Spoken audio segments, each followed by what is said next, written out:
നമസ്കാരം. ഞാൻ Nandanan Pillai. My experiments in പോലീസിൻ്റെ 48ാമത്തെ വീഡിയോയിലേക്ക് സ്വാഗതം. ഇന്ന് സംസാരിക്കുന്നത് ഡിജിറ്റൽ സർവേയുടെ പേരിൽ നടന്നിട്ടുള്ള കോടികളുടെ കൊള്ളയും അത് സംബന്ധിച്ചുള്ള വിജിലൻസ് അന്വേഷണം വിറ്റത് സംബന്ധിച്ചുള്ള കാര്യങ്ങളുമാണ്. നമുക്ക് എല്ലാവർക്കും അറിയാം, സംസ്ഥാനത്ത് റീസർവേ എന്ന പേരിൽ ഒരു തട്ടിപ്പ് നടന്നിരുന്നു. മൊത്തം 1666 വില്ലേജുകളുള്ളതിൽ 909 വില്ലേജുകൾ നടത്തി.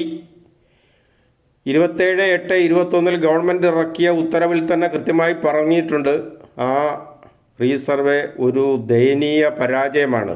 അതിലുപയോഗിച്ചിരിക്കുന്ന വേർഡ് ഇൻഹറൻ്റ് ഡിഫക്ട്സും എറേഴ്സും മാത്രമാണ് ഉള്ളതെന്നാണ്.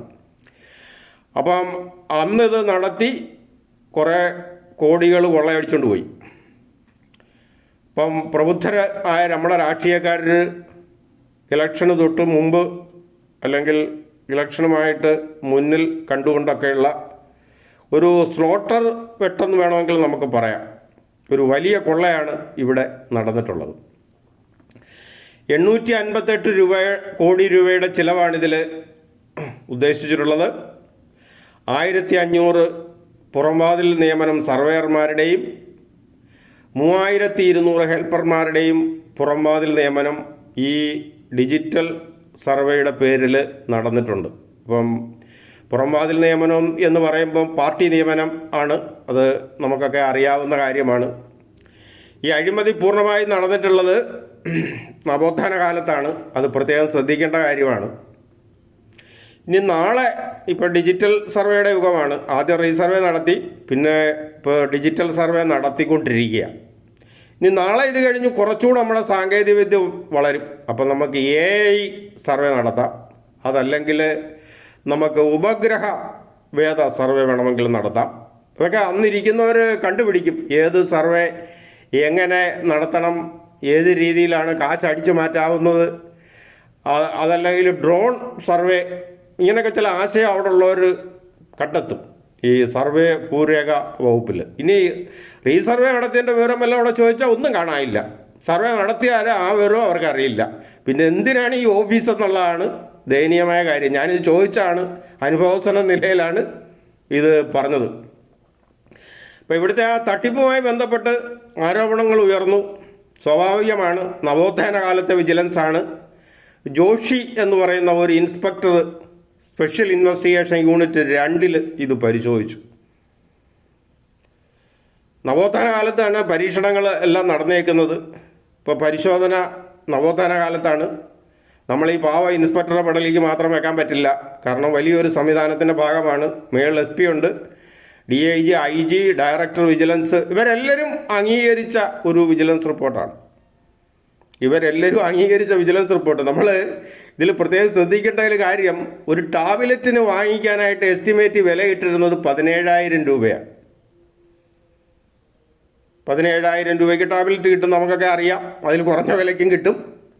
ഇവിടെ ചിലവായ തുക എത്രയാണെന്നറിയാമോ? ഒരു ടാബ്ലറ്റിന് 17,000 രൂപ എസ്റ്റിമേറ്റ് ഇട്ട പർച്ചേസിന് ഒരു ടാബ്ലറ്റിന് വില ആയിരിക്കുന്ന 2.82 ലക്ഷമാണ്.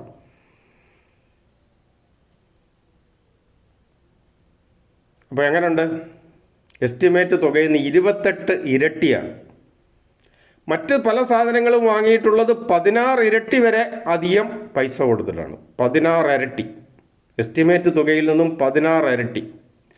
മൊത്തം പർച്ചേസുമായി ബന്ധപ്പെട്ട് പ്രതീക്ഷിച്ചിരുന്ന അല്ലെങ്കിൽ കാൽക്കുലേറ്റ് ചെയ്യപ്പെട്ട എസ്റ്റിമേറ്റ് തുക 168 കോടി രൂപയാണ്.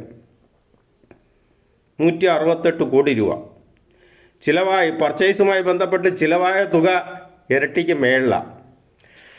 343 കോടി 63,50,900 രൂപ ചിലവായി സാധനം വാങ്ങിക്കാൻ മാത്രം.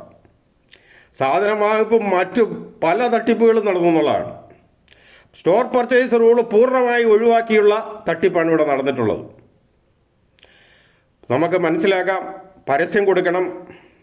ഇപ്പം നമ്മുടെ പ്രഗത്ഭരായ ആളുകൾ കണ്ടെത്തിയത് നേരത്തെ അറിയുന്ന ദേശാഭിമാനി മാത്രം പരസ്യം കൊടുത്താൽ മതി എന്ന് ആദ്യം തീരുമാനിച്ചു.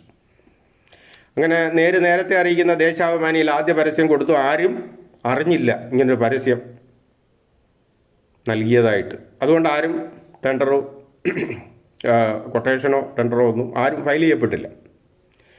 രണ്ടാമതും പരസ്യം കൊടുത്തു.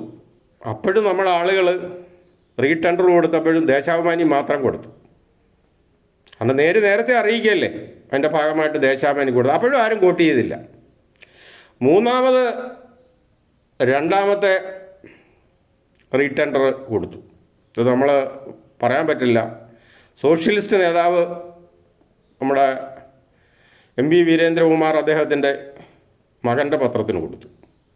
ഇത് മൂന്നും ഓരോ പത്രത്തിൽ മാത്രമേ കൊടുത്തിട്ടുള്ളൂ. പ്രത്യേകം ശ്രദ്ധിക്കണം. കോടിക്കണക്കിന് രൂപ ചിലവ് വരുന്ന അല്ലെങ്കിൽ എസ്റ്റിമേറ്റ് തുക വരുന്ന ഒരു പദ്ധതിക്ക് ടെൻഡർ വിളിക്കുമ്പോൾ ഒരു ഇംഗ്ലീഷ് പത്രത്തിൽ, അത്യാവശ്യം ഒരു ഹിന്ദി പത്രത്തിൽ പോലും പരസ്യം കൊടുത്തില്ല എന്നുള്ളതാണ്. കേരളത്തിൽ നമുക്കറിയാം, കൂടുതൽ പേര് വായിക്കുന്ന വേറെ ഇഷ്ടംപോലെ പത്രമുണ്ട്. ആ പത്രങ്ങളൊന്നും പരിഗണിച്ചില്ല. അതിൽ നമുക്ക് കുറ്റം പറയാനും പറ്റില്ല. കാരണം നേരത്തെ അറിയിക്കുന്നതിൻ്റെ ഭാഗമായിട്ട് ടെൻഡർ ക്ഷണിച്ചാണ്. സ്വാഭാവികമായിട്ടും ദേശാഭിമാനി മാത്രമേ ആദ്യത്തെ 2 പരസ്യവും വന്നുള്ളൂ. മൂന്നാമത്തെ പരസ്യം മാതൃഭൂമി മാത്രമേ വന്നുള്ളൂ. അവിടെ 2 ടെൻഡറുകൾ ഫയൽ ചെയ്യപ്പെട്ടു. ഈ 2ൽ ഹെക്സാജോൺ എന്ന കമ്പനി സെലക്ട് ചെയ്യപ്പെട്ടു. ഇതിൽ ഈ 168 കോടി രൂപയുടെ എസ്റ്റിമേറ്റ് തുക ആണ് 343 കോടി രൂപ 63,50,900 രൂപയായിട്ട് 10 മടങ്ങ് വർദ്ധിച്ചു പോയിട്ടുള്ളത്. ഇനി എല്ലാ സാധനങ്ങൾക്കും വില കൂടി. എല്ലാ സാധനങ്ങൾക്കും, അതായത് നമ്മളെ എസ്റ്റിമേറ്റിലുള്ള എല്ലാ സാധനങ്ങളുടെയും വില അങ്ങ് കൂടിയെന്നുള്ളതാണ് സാധനം വാങ്ങിക്കാനായിട്ട് ചെന്നപ്പോഴത്തേക്ക്. ഇതിൽ ഏറ്റവും നമ്മൾ അറിഞ്ഞിരിക്കേണ്ട മറ്റൊരു വിവരം, വാങ്ങിയ സാധനമെല്ലാം പെട്ടെന്ന് കേടായെന്നുള്ള. നമ്പർ 1 സാധനങ്ങളാണ് വാങ്ങിയത്. കമ്മീഷൻ അടിച്ചു പോയല്ലേ. വാങ്ങിയ സാധനത്തിൽ 795 സാധനങ്ങൾ മൊത്തം വാങ്ങിയതിൽ ഈ വാറണ്ടി പീരീഡിൽ തന്നെ കേടായി. ഇനിയും അതിൽ 49 എണ്ണം പരിഹരിക്കാൻ കിടക്കുകയാണ്. വാറണ്ടി പീരീഡിലായിട്ട് പോലും പരിഹരിച്ച് കൊടുക്കുന്നില്ല. കാരണം താമസിച്ച് പരിഹരിച്ചാൽ അത് നല്ല, ഇപ്പോൾ വാറണ്ടി പീരീഡ് എക്സീഡ് ചെയ്തു പോകും. എന്താണ് നമ്മുടെ ഇവിടെ നടക്കുന്നതെന്നുള്ളതാണ്. നമ്മൾ ഈ പ്രബുദ്ധരാണ് എന്ന് പറഞ്ഞ് യാതൊരു വിധമായ മാനദണ്ഡങ്ങളും പാലിക്കാതെ കോടിക്കണക്കിന് രൂപ നമ്മുടെ മുന്നിൽ കൊള്ളയടിച്ചുകൊണ്ട് പോകുന്നു.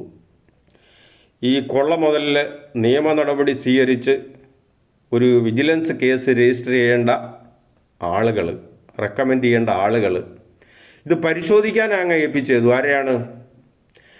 പർച്ചേസ് ഡിപ്പാർട്ട്മെൻറ്റ് പരിശോധിക്കാൻ കണ്ടെത്തി. പിന്നെ ആരാണ്? ഫിനാൻസ് ഇൻസ്പെക്ഷൻ വിങ് പരിശോധിക്കാൻ കണ്ടെത്തി. ഇവർ 2 പേരുടെ ഇത്രയും കോടികളുടെ വെട്ടിപ്പ് നടന്ന സംഭവം പരിശോധിക്കാൻ ശുപാർശ ചെയ്തിരിക്കുന്ന ആരെയാണ്? വിജിലൻസ് കേസിന് ശുപാർശ ചെയ്യേണ്ട സ്ഥാനത്ത് ശുപാർശ ചെയ്തിരിക്കുന്ന ഈ 2 വിഭാഗം ആളുകൾ പരിശോധിച്ചിട്ട് നടപടി സ്വീകരിക്കുന്നത്. ഇത് 2 സെക്രട്ടേറിയറ്റിലെ മറ്റ് 2 ഉടായ്പകളാണ്, നമുക്കൊക്കെ അറിയാം. ഇവർ 2 വിജിലൻസിന് ചെയ്യാൻ പറ്റാത്ത കാര്യമാണ്.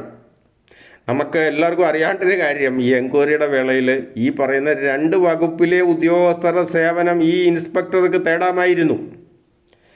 അന്വേഷണം സമഗ്രമായി നടത്തി റിപ്പോർട്ട് വിജിലൻസ് കേസ് രജിസ്റ്റർ ചെയ്യാൻ റെക്കമെൻഡ് ചെയ്ത് കൊടുക്കാമായിരുന്നു.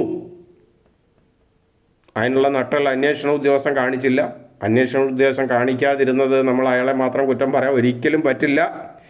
അന്നത്തെ ഡയറക്ടർ ആയിരിക്കണം ഇതിന് ഈ അട്ടിമറിക്ക് നേതൃത്വം കൊടുത്തിട്ടുള്ളത്. ഇല്ലാതെ ഇങ്ങനെ റിപ്പോർട്ട് ഉണ്ടാകത്തില്ല. മാത്രമല്ല, ഈ റിപ്പോർട്ട് അഴിമതിയാണ്. വിവരാവകാശ നിയമപ്രകാരം അഴിമതിയും മനുഷ്യാവകാശ ലംഘനവും പുറത്ത് കൊടുക്കേണ്ട വിവരങ്ങളാണ്.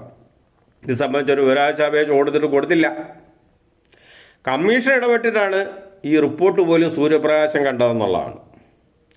എന്തിനാണ് ഈ സംവിധാനം ഈ അഴിമതിയെയും കൊള്ളയെയുമാണോ നമ്മൾ നവോത്ഥാനം എന്ന് വിളിച്ച് ആളുകളെ പറ്റിക്കുന്നത്?